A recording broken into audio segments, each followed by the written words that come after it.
Tina Peters may have finally found a legal argument to get out of prison. Appeals judges have concerns about the trial judge's sentence. He can't sentence her more because he doesn't agree with what she's saying. The state legislature begins its new session with Democrats defiant they won't bow to Trump. I fear this administration will target Colorado no matter what we do. Colorado's insanely popular black license plates are helping a cause that I bet most of those drivers don't know about. And together, let's boost a program proven to keep Coloradans from returning to prison when they get out. But hey, you're here for next, so you need to stay. Tina Peters might be able to get out of prison earlier than expected without a make-believe presidential pardon or a military rescue mission or any of the other unconventional ideas her defense team has floated. Because today, judges on the Colorado Court of Appeals expressed concern that Peters' 9-year sentence did not follow the law. Marshall Zellinger and I were in the courtroom today, and Marshall, this started out pretty rough for Tina Peters' legal team. The judges were essentially laughing off this idea that she had federal immunity for what she did or that the state didn't have jurisdiction. But then the focus turned to the sentence, and the judges had some real concerns. Sure, right. The main argument that her attorneys were making is that she had federal immunity for what she did as a county clerk, and that was clearly not impressive to the judges. But what they questioned the state about could get Peters out of prison early or altogether. One judge said he was baffled that the state would not budge on what appears to be a sentencing error, and the appeals court questioned if the judge that sentenced Peters gave her a harsher sentence strictly because she ranted about election rigging. He can't sentence her more because he doesn't agree with what she's saying. And with that brief sentence, it became clear the Court of Appeals judges seemed willing to agree with Tina Peters' attorneys that she may have been over-sentenced. She's serving more than 8 years in prison for her role in allowing unauthorized access to her county's election voting equipment when the state came in to do a trusted build refresh before the next election. While she was prevented from bringing election rigging conspiracies into her defense, the appeals judges wondered aloud if the Mesa County judge who sentenced her used election rigging conspiracy rants to give her a harsher sentence. And you're a charlatan who used and is still using your prior position in office to peddle a snake oil that's been proven to be junk time and time again. Why should we not be concerned that he focused so much on her continued peddling of the snake oil? I'm not saying you shouldn't be concerned, but I don't think there's an error. There was a moment when it seemed the judges felt Peters' sentence was at least 15 months too long. They pointed out that in one of the counts, the jurors may have convicted Peters of a felony instead of a misdemeanor because of an error in the charge's description. I'm confused as to why the people are continuing to maintain that the proper remedy on this isn't to enter the conviction for the misdemeanor. It was one word, might, and it was already... Yeah, but that one word distinguishes it from a felony to a misdemeanor. And in this case, made an extra sentence, 15 more months in the Department of Corrections that couldn't have been given had it been a misdemeanor conviction. It clearly affects a substantial right. The attorneys for the state took the position that the felony conviction and the 15-month sentence that went with it should stand. I understand it's a difficult position for the people to be in. But it's not a position you have to take. After the hearing, Peters' attorney, John Case, said that resentencing Peters is not satisfactory, that the conviction should still be tossed, and if she is resentenced, he hopes it would be time served.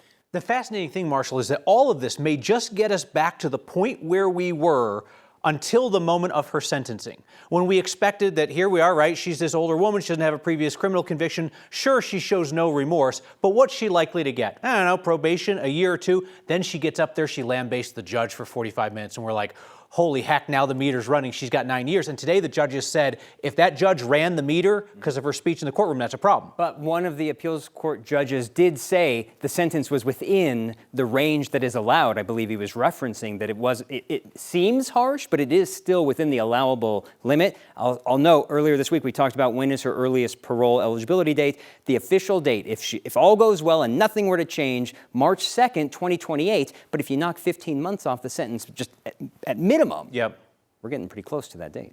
It will be fascinating to see. Her attorney says that simply resentencing her is not sufficient. Will that be sufficient for a President Trump, a Governor Polis, for all of her other supporters if it takes months and months and months for this to play out? Really interesting day in court. Marshall, thank you.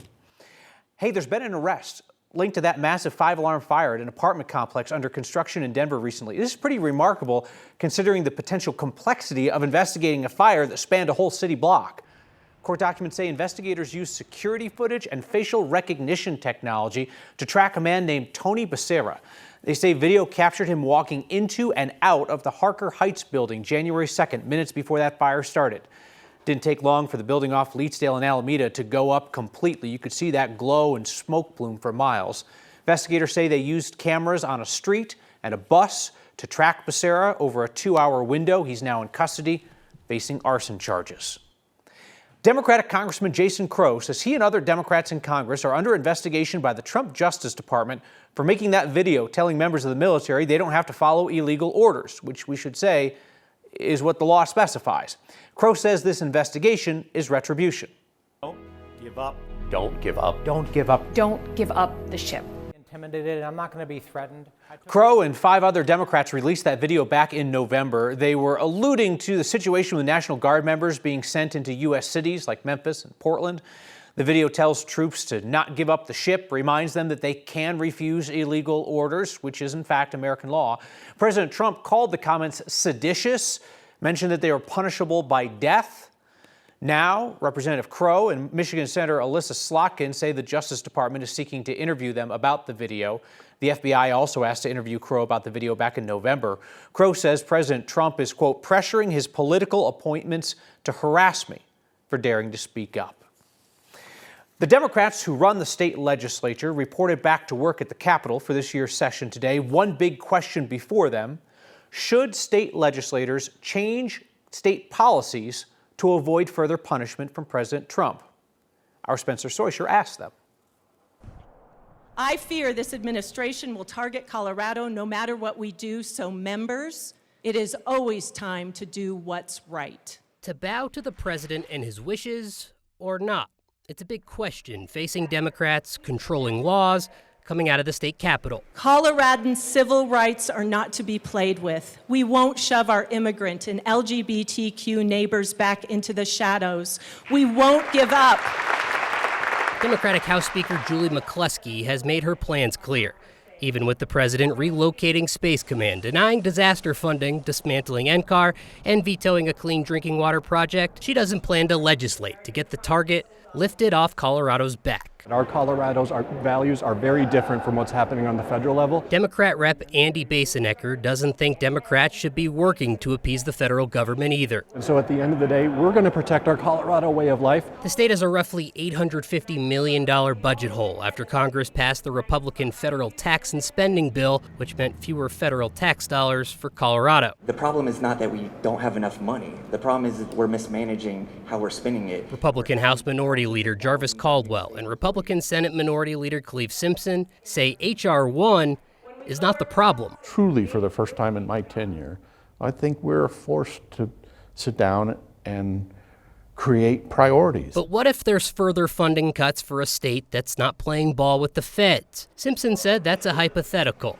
Wouldn't outright say he believes President Trump has been retaliating against Colorado. I don't know. There are certainly actions that I question the motivation for, whether it's retribution or the Arkansas Valley Conduit comes to mind.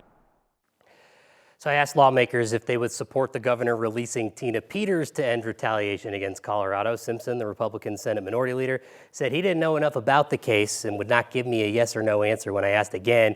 But he laughed off that pardoning her would somehow reinstate a flow of federal dollars to Colorado. A situation that was just scrambled within the last 2 hours in a courtroom in Denver. Spencer Soisher, thank you. About 1 in 3 people leaving prison in Colorado will return, although that's a real improvement on the state's recidivism rate over past years. But when you look at the people who participate in one particular program to help them adjust on the inside and on the outside, that recidivism rate drops to less than 5%. That's why this week's Word of Thanks microgiving campaign supports the nonprofit Breakthrough. Breakthrough works with people in Colorado's prison system, helping inmates who are determined to succeed when they leave. Breakthrough's programs start on the inside, an intensive 8-month course designed to change lives, focused on character, communication, job readiness, planning for reentry. And then, when they're out, Another breakthrough program steps in, offering peer mentorship and help with some of the physical essentials just to get by in today's society, stuff like a cell phone, a basic laptop. So our focus with this microgiving campaign will be on helping those post-release participants succeed in society. Hey, it is good for them, it's good for their neighbors, it's good for taxpayers because it saves money if people don't end up in prison again.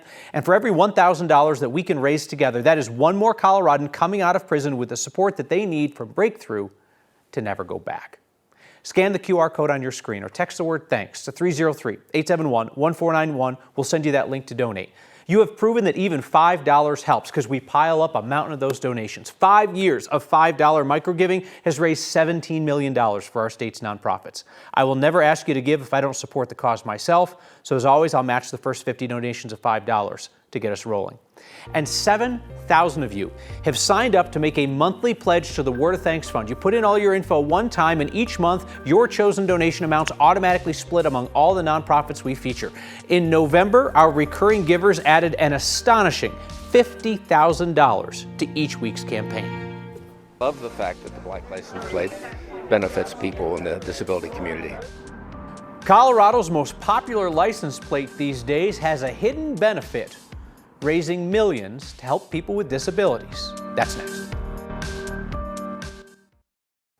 Meteorologist Chris Bianchi, Excel is talking about another one of those preemptive power shutoffs. This time, though, smaller group of people, like 9,000 in Larimer and Weld. Yeah, and this would mainly be in Fort Collins and the foothills around Fort Collins. Here's the reason why. We have a fire weather warning for tomorrow, but also a fire weather watch and a bit more of a concerning fire weather outlook for Friday in particular. And again, this is mainly northern and eastern Colorado. Denver area notably not included within this fire weather warning, as well as that fire weather watch for Thursday and for Friday. There's a high wind watch for the eastern plains, gusts up to 65 miles an hour for us on Friday. And again, Friday will have the higher end fire danger for us out of the next couple of days. Wind gusts tomorrow. It's going to be a little blustery in the foothills for tomorrow, and same for us in Denver tomorrow afternoon. And then by Friday, those winds really start to rev up for us in the foothills and also out across the eastern plains. Could see some 60-plus mile-an-hour gusts north and east of Denver, in the foothills, 50 to 60 mile-an-hour wind gusts. Other story we're watching for, this cold air mass. We've been talking about this all week long because this will have big implications for that Broncos forecast on Saturday. That colder air, the modeling continued to trend colder and colder for us in Denver because that block of Arctic air just to our east, it's trending further and further west. The result is that I've brought down those temperatures even more for Friday and Saturday. It's going to be pretty chilly out in Power Field at Mile High with a kickoff temperature of around 40 degrees as the Broncos host the Bills on Saturday. And I saw other people on the road with black license plate. I'm like, that would look really good on my car. For generations, you remember Colorado's license plates looked like the mountains, and now they look like the mountains at night. But there's a hidden benefit to these plates. Hey, a reminder, you can catch Next streaming each night, 6 p.m. on 9 News Plus. And Next is a podcast. It's the program, but without my smug face. If you feel like you're seeing more and more of those black license plates out there, you're not wrong. That black plate is now more popular than every other specialty license plate combined in Colorado.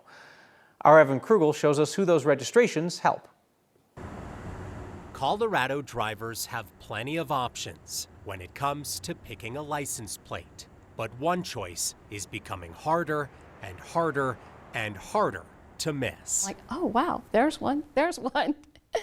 I don't know what it is about them, but I'm glad it's happening. Alice Wurst is happy because every time someone pays $25 for a black plate, her nonprofit, the Home Builders Foundation, gets more money to help people like Grayson Fox. Welcome to MC Cribs. No, Grayson was in a car crash in Arvada in high school, and thanks to Home Builders, now has a place he can actually get around. But it's just super spacious in here, like not even thinking about anything, and just, you know, I can do all my stuff without thinking, like getting underneath the sink, super easy, you know, cool stuff like that. Just getting them back to normal life and the joy they have at just doing things we take for granted every day. Last year, Alice's nonprofit helped fix up homes for 176 Coloradans, thanks in part to funding from the Black Plate. Proceeds go directly to the Colorado Disability Funding Committee,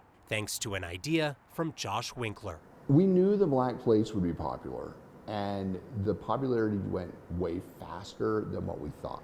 The black plate now makes up 7.7% of all Colorado plates, making it more popular than every other group special license plate combined. I can't count anymore. There's too many of them. Last year, it brought in more than $12 million in revenue for the committee. There just is no other money out there, and so this is incredibly important to fund those programs to help people with disabilities just get their basic needs met. Josh understands that because he has paralysis after a 1998 car crash. He was one of the first to sign up for the black plate. Everybody's got black now, and I'm like, oh, maybe I'll switch to blue or red and do something different for a while. Those red and blue plates also fund the Disability Committee, but those colors have been slow to take off. I don't even know that I've seen those, so that's I think you're right. Alice hopes people keep choosing the plates, knowing every dollar can make a difference for people like Grayson. It's amazing that I can come home and really feel like I'm home and not have to think about everything else. Grayson happens to love cars, and after learning what the black plate helps, now plans to get one too. If the DMV wasn't so tough, I'd probably get it right away, but now I know that the black license plate actually helps with people with disabilities afford stuff like this, and hopefully I can get one here soon. I would love that. Now that $25 is an annual fee, so this money should remain relatively stable moving forward. The Disability Funding Committee is now accepting applications for this year's grants.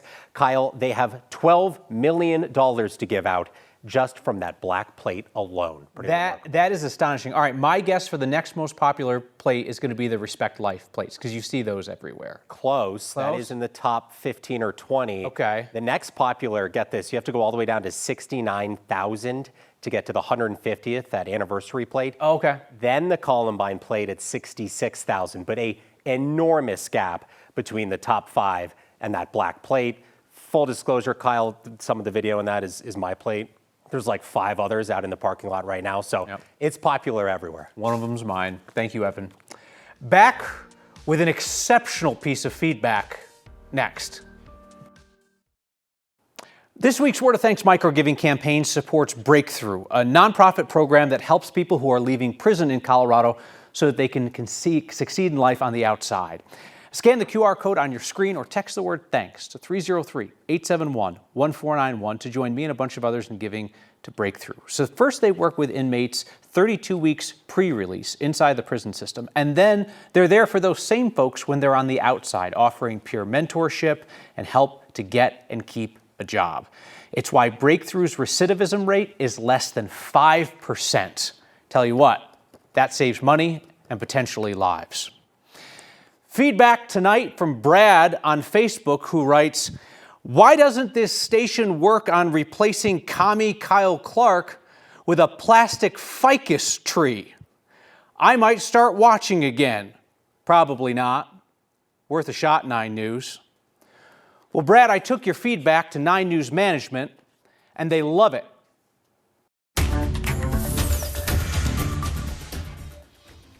Thanks for joining us. I'm Kim Christensen, here with Kyle Clark. Told me nothing happened other than adjustments to their system and that minimal customers were impacted, Kyle.